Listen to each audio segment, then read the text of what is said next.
গাজর অত্যন্ত পুষ্টিকর, সুস্বাদু ও খাদ্য আঁশ সমৃদ্ধ শীতকালীন সবজি, যা এখন প্রায় সারা বছরই পাওয়া যায়। তরকারি বা সালাদ হিসেবে এই সবজি খাওয়া হয়।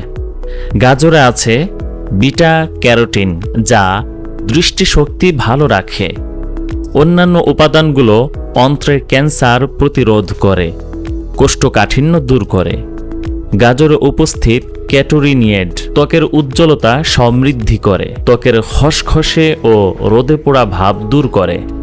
গাজরের সাথে মধু মিশে ত্বকে ব্যবহার করলে ত্বকের মরা কোষ দূর হয় ও ত্বক উজ্জ্বল হয়।